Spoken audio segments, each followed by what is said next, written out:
is your friend. Who knew? I didn't know. First, let me tell you a little story. A woman went with her husband to his doctor, and he was having a stress-related thing going on in his body. The doctor checked him out. Afterwards, the doctor asked the wife to come back to his office, and he wanted to discuss something with her away from her husband. And he says, well, so your husband is suffering from this serious, severe stress disorder. And I have a diagnosis, and I have a prognosis, and I have a prescription here. So my thought is, unless you start this immediately to reduce his stress, he's not going to have much longer to live. And the doctor says, so ma'am, first, each morning I want you to make him a healthy breakfast, and then for lunch make him a nice nutritious meal, and for dinner something really, really special, especially nice meal for him.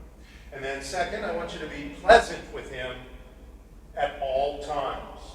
Don't burden him with chaos, with chores, don't tell him about your problems, and this is going to stress him further if you just make the home kind of negative, and he has to worry about your problems as well. And most importantly, make love to him several times a week.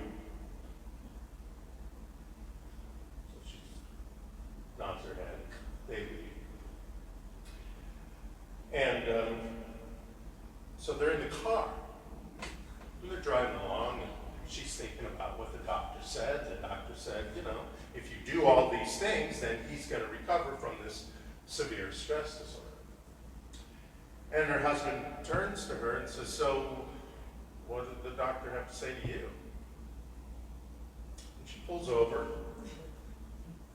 and she happens to be driving. She pulls over, and she turns to him, looks at him for a second, and she said, well, the doctor said you didn't have long to live.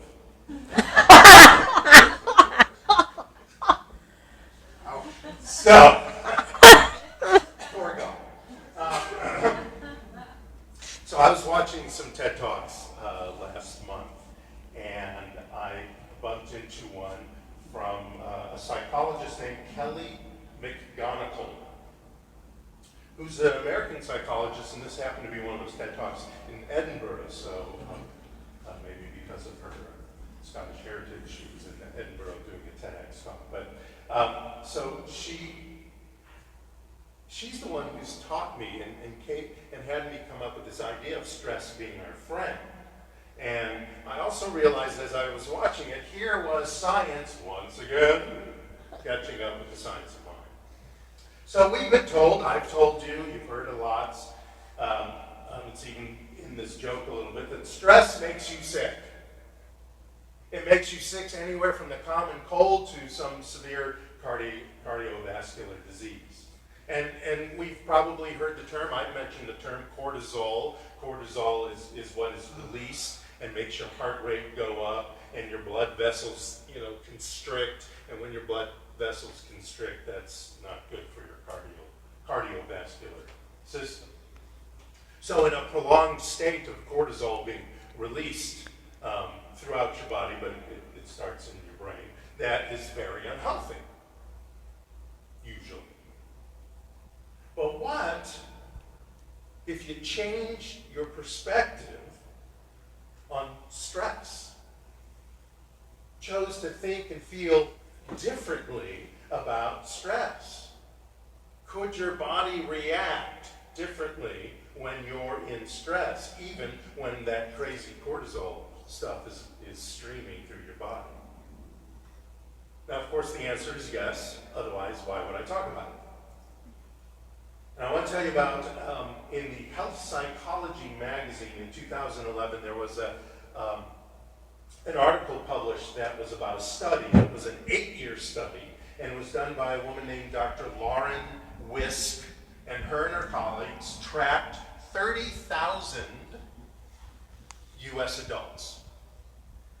And um, they asked all these adults, how much stress have you experienced in the last year?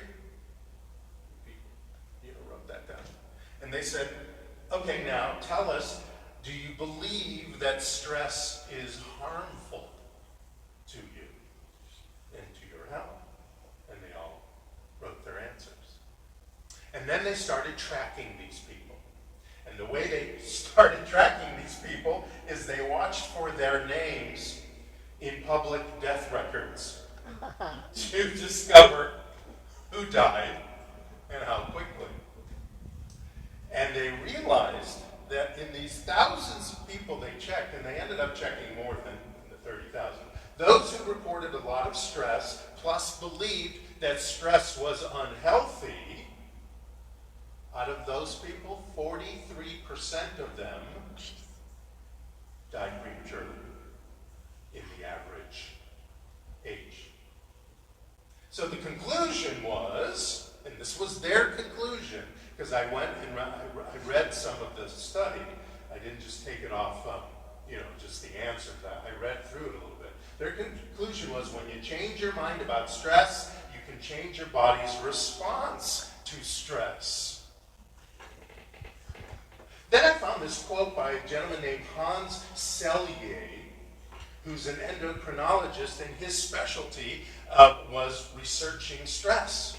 And he became a well-known expert in that field. And he says, it's not stress that kills us, it's our reaction to it.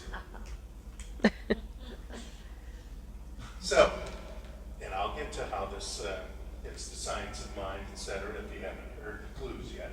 So what happens to our bodies when they're stressed? So just let me go through the science a little bit. So our dopamine levels, those are the good thing we want.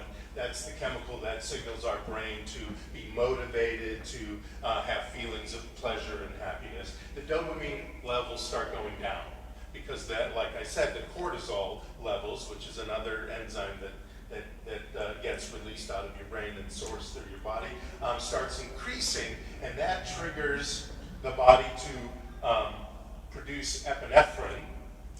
And epinephrine starts affecting, our brains and how we think and our performance. But and this is an interesting thing. In the brain, there is a thing called the hypothalamic pituitary cortical axis. Easy for you to say. And I said it incorrectly, too. It's called the HPA, they call it. And that regulates the release of the cortisol. It's 3 parts of your brain, basically. But HPA, the HPA axis, cannot distinguish the difference between a physical or a physiological stressor. So it doesn't know whether it was induced by your thinking or what you were doing physically. It just gets that signal somehow and starts sending out that cortisol. So a psychological stressor can produce a physiological stressor just like the opposite. That whole idea, where you're being chased by a bear. That's stressful. And things are going to start happening in your body, and your heart's going to start pumping, and you're going to start breathing faster, and cortisol's going to start doing its thing. And that's from both, actually, a physiological and psychological stressor. So the belief, the psychology of stress equals illness or death. It prolongs the worst or worsens the physiological aspects, or your belief, your psychology of stress could equal a clue to take action. And we get to decide which that is going to be. And of course, when it takes a clue as to take action, it decreases or eliminates what's going on physically. There's a quote that says, "You are braver than you believe, and stronger than you seem, and smarter than you think." That's Christopher Robin said that. So your belief, as we're talking about this month, about stressors and stressful situations will bend the reality of the ravages of the release of cortisol and epinephrine by knowing that it's time for another hormonal release. And we do this by making that choice that that's what's going to happen. Whether it's taking a moment, taking a breath, and I'll talk about other ways for this to happen. But what happens is then when we make that choice, there's also another hormone that starts getting released, and that's called oxytocin. Not OxyContin. That's not a hormone. That's an addictive drug. Oxytocin, also called the cuddle hormone. Isn't that sweet? So I'll get back to that in a minute. There's this experiment, and I want you guys to, as you're sitting there, kind of imagine this happening to you.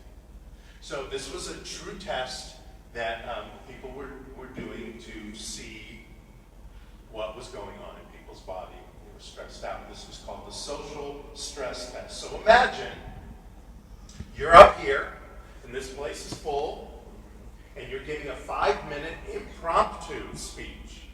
Impromptu, you don't get it's not like TED where you have to memorize your 17 minutes or whatever, and you've been working on it for weeks. This is impromptu. I've called you up, and I almost did a volunteer, but I didn't do it this time. You can imagine. You're all good imaginers. So you're giving a 5-minute impromptu speech on your personal weaknesses. Just fine. So you had to come up here and say, it's like almost like going to one of the meetings. I'm so-and-so, and I'm going to tell you about all the junk in my life and how I'm a not so great person sometimes. And,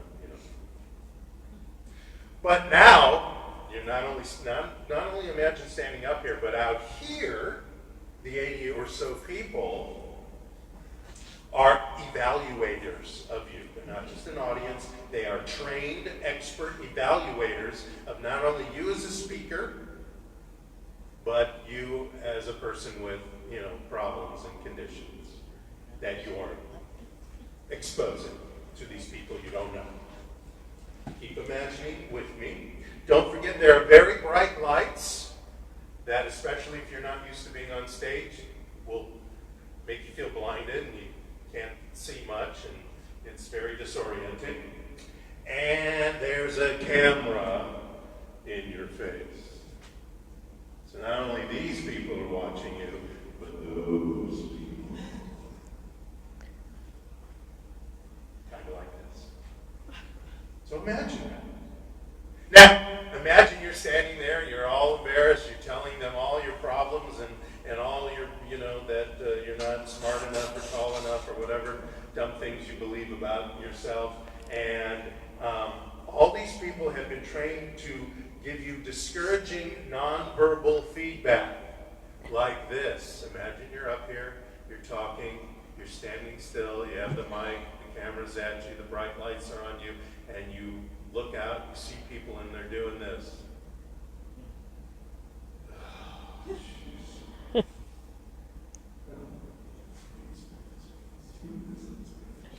You can just hear them. And they're judging. And not only are they expert about judging what you're talking about, because they're all therapists. And they're all knowledgeable. They're all counselors of some sort. And they're judging you on what you're saying, and then they're also looking at your shoes. And judging your shoes, and you can hear them.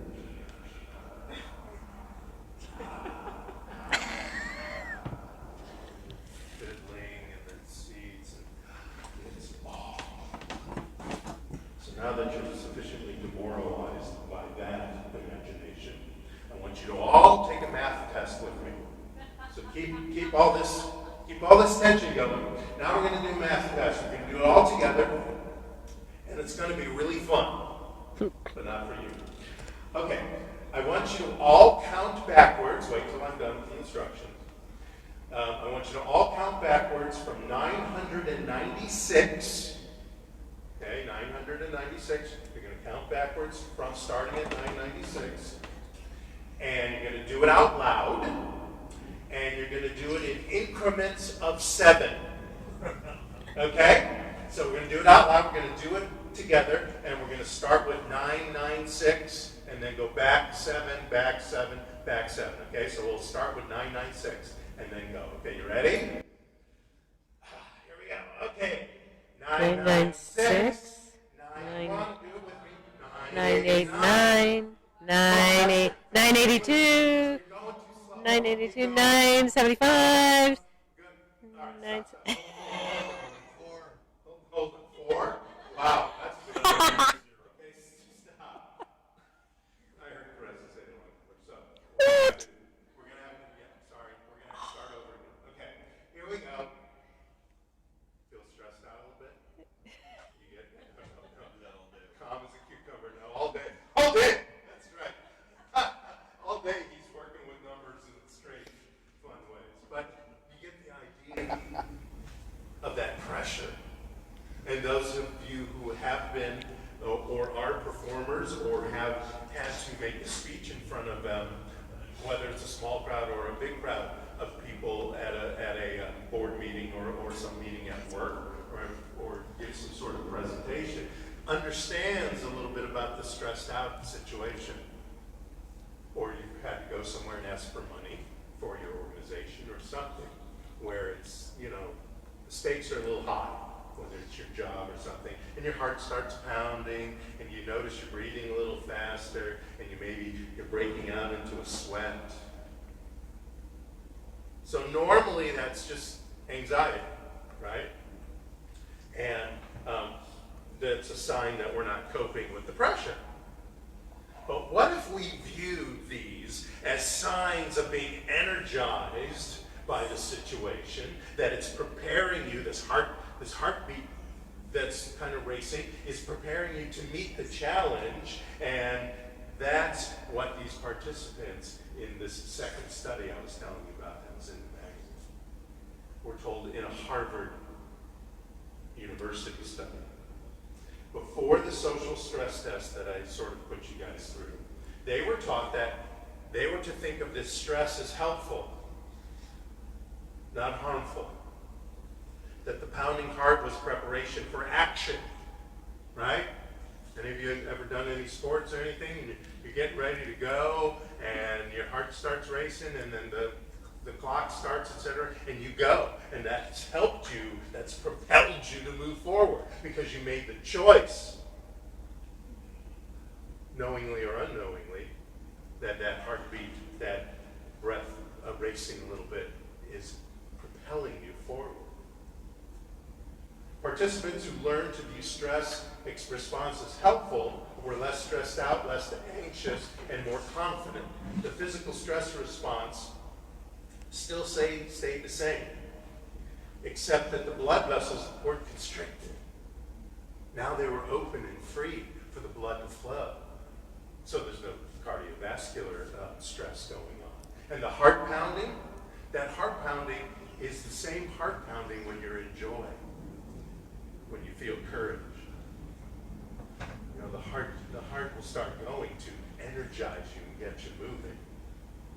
Oxytocin is a stress hormone, and the pituitary glands pump this stuff out as part of the stress response when you give it the choice to do so. Remember, we can psychologically, we can through belief, we can through our thoughts and feelings understand that this stress response can move us forward, and thus stress is our friend.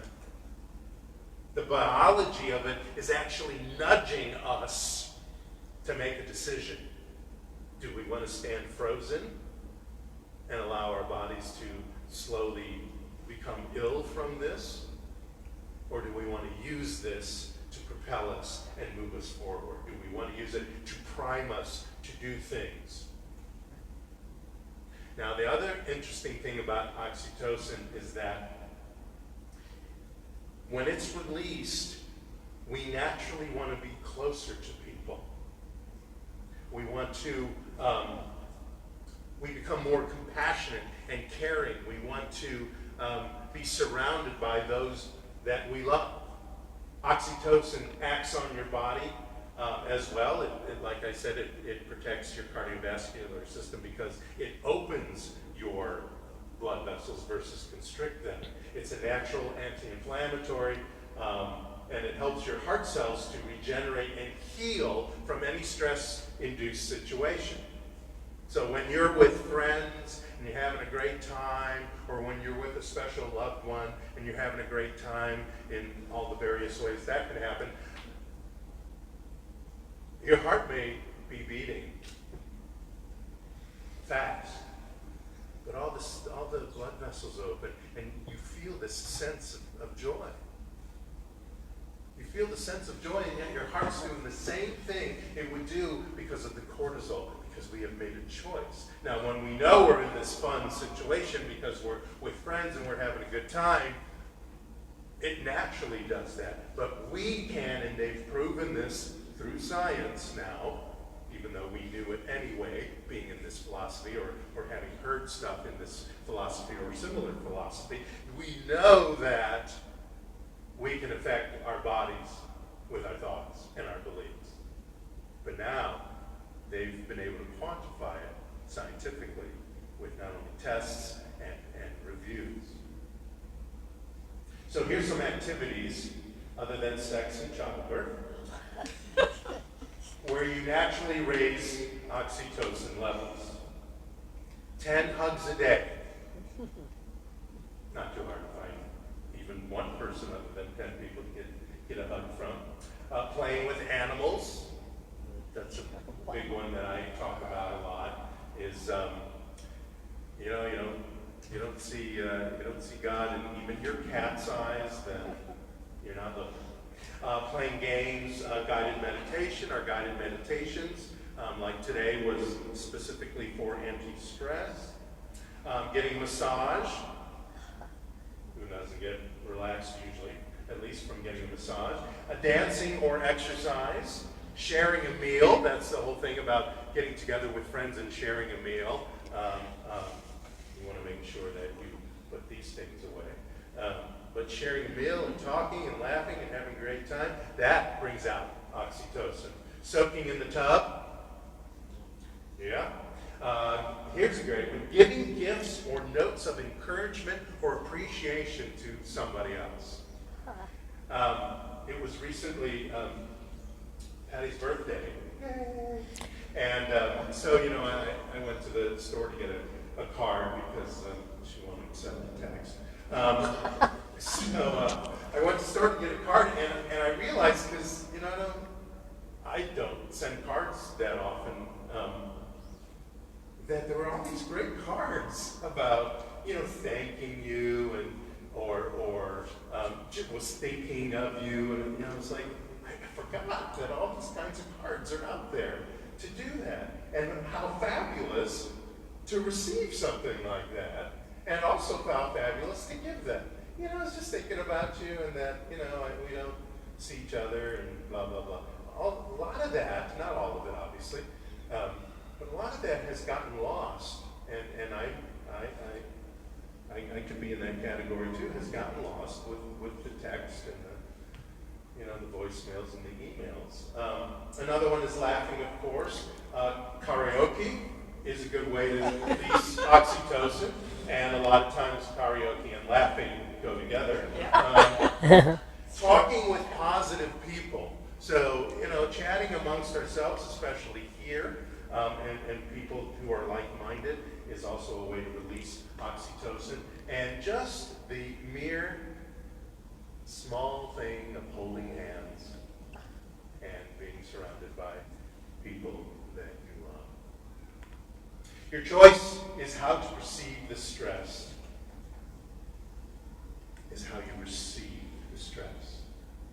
So you get to choose what you do with the stress. It doesn't mean you may not start with the constricted blood cells and the breathing fast not helping you, but you can change that. You can take that moment and breathe for a second and then realize, no, I'm oxytocin, do your thing. And allow that to change your idea and change the reactions to this stressor. Whatever it is, it could be as probably small as the imagination of what I set up here, or it could be something big. Winston Churchill talks about a story of an old man who on his deathbed said that he had a lot of trouble in his life, most of which had never happened. To me, stress, and because I've thought about it a lot, and because I thought about it a lot, not just because in the last few weeks after I saw this TED Talk, but this just came to me because I do this. When I'm under stress, not running away from a bear kind of stress, but when I'm under work kind of stress, I take it as a message from the universe. When I was under the stress of having a kidney stone, or stones, I don't know how many were in there, that was very stressful, but I purposely made the decision to not let it, and that didn't make the pain go away necessarily, but I made the decision to not let it stop me, not let it make me feel unpleasant all the time, even with the pain for the 4 days. I made that choice for that stress to not interrupt my life. Yeah, I stayed home. Yeah, I canceled a few things. I realized pretty quickly that the pain pills that I didn't really want to take anyway didn't help anyway, probably because I said that they weren't going to help me. And so, I didn't bother taking them. I just, I went about my business, and when the pain struck me, I treated actually. I did a little funny physical thing. I learned on the internet. If you jump up and down, it supposedly moves the stone around because the pain of the stone is usually it trying to get out. But I made that choice to change the stressor, and I didn't feel as stressed out. Yes, I was in pain. Yes, it wasn't fun, but it didn't make me crazy. You know what I mean? So I took it as a message from the universe. So through our hormonal response may be happening, all that cortisol and epinephrine and all that may be happening in these stressful situations. But it's time for us then to get in touch with our heart. It always goes back to getting in touch with what's happening in our heart, because a compassionate heart equals a social connection. Call somebody up. I'm having stress. Do you have a second for me to vent? Because you don't have to fix anything. All I need is to say it out loud and know somebody else on the other line who loves me, hears me, and then, I'll go on my merry way. And that then releases oxytocin. Just the fact that somebody is listening for 2 minutes. Okay, thanks, bye. It's going to change the whole idea of what you're stressed about. Or just stand there and breathe. Or any of those things I had on the list. Stop whatever you're doing. Go take a bubble bath, for God's sake. We don't want cortisol streaming through our bodies unless, of course, we need to lift a car, in an emergency, or an actual lion, tiger, or bear are chasing after us or staring at us. And, yes, stay frozen and all those things they tell you about when a bear is there, or because they can climb a tree, so I don't know about climbing a tree. But, when it gets really scary and stressful, your mind starts turning off. And you don't want that to happen, especially when a bear is standing there staring at you. But the cortisol in that case might help you, but you want a little oxytocin so you can stay focused and think.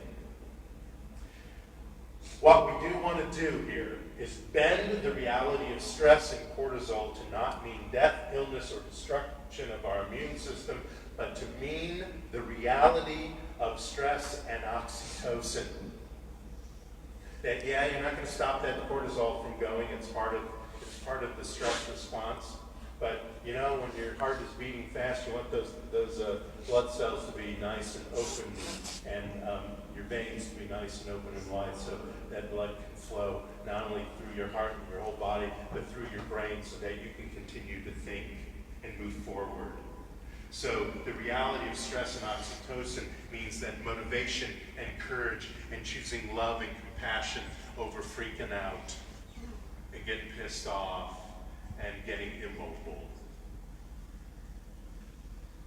All this is because we thought and we made the decision and we had the belief vibrating at the speed of the divine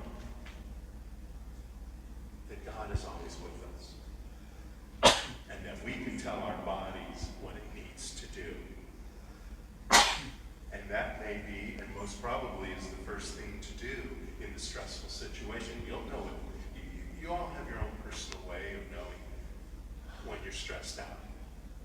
You know, the heartbeat and the heavy breathing is just the usual thing. Some people get, tinglings and all kinds of stuff. You'll know, you'll get warned, and that'll be the universe going, time for some oxytocin. Sit down, take a breath, take a bubble bath, call a friend, pet your dog,